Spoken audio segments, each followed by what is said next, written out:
এখানে এই লোকটি ঢিল মেরে সামনে থাকা বোতলটি ভেঙে দেয় আর সাথে সাথে বোতল থেকে একটি জিন বেরিয়ে আসে। আরে কোথায় গেল? আমি এখানে। ওরে আল্লাহ মাগো, তুমি আবার কে? আমি হলাম জিন তাক দিনে দিন দিন। তাড়াতাড়ি পানিতে কিছু একটা ফেল, আর আমি যদি ওটা বের করতে না পারি তাহলে সারা জীবন তোর গোলাম হয়ে থাকবো। আর যদি খুঁজে পাও তাহলে আমি তোকে খেয়ে ফেলবো। ওরে বাবা, তাহলে সবার আগে এ ফেলবে। আচ্ছা ঠিক আছে, তাহলে আমার কাছে এই সুইটি আছে, এটা পানিতে ফেললাম, এটা বের করে নিয়ে আসো। সঙ্গে সঙ্গে জিন পানিতে লাফ দেয় আর সুইটি বের করে নিয়ে আসে। এই জন্য তোর সুই আমি খুঁজে পেয়েছি। এই কথা বলে জিন লোকটিকে ধরে খেয়ে ফেলে। নে এবার তুই কিছু ফেল। না না, আমি ফেলবো না, এবার এই ফেলবে। কি আমি? তাহলে আমি ফোনের সিম ফেলবো। হ্যাঁ হ্যাঁ, ওইটাই ফেল, ওইটাই তো অনেক ছোট। এত ছোট সিম ও তো খুঁজেই পাবে না। তারপর জিন আবার পানিতে ডুব দেয়। তখনই জিন উঠে বলে, এই যে নাও তোমার সিম। এ কথা বলে সেই লোকটিকে ধরে গিলে ফেলে। এবার তুই কিছু ফেলবি পানিতে। নে এবার তাড়াতাড়ি ফেল। আরে আমি এবার কি ফেলবো? হ্যাঁ, আইডিয়া। তার আগে দেখবো কারা কারা শয়তানকে হারিয়ে আল্লাহকে ভালোবাসে। যারা আল্লাহকে ভালোবাসো তারা ভিডিওটিতে একটা লাইক দিয়ে চ্যানেলটিকে সাবস্ক্রাইব করবে। আর যারা শয়তানকে ভালোবাসো তাদের কিচ্ছু করার দরকার নেই।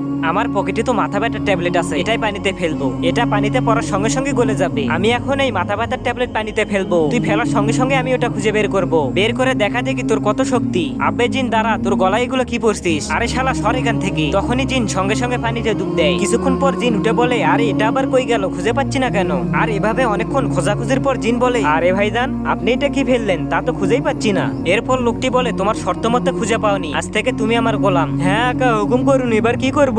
আরে আমার পা খুব ব্যথা করতেছে, তাড়াতাড়ি পা টিপে দেই। আরে তাড়াতাড়ি কর, আমার আবার কাজ আছে।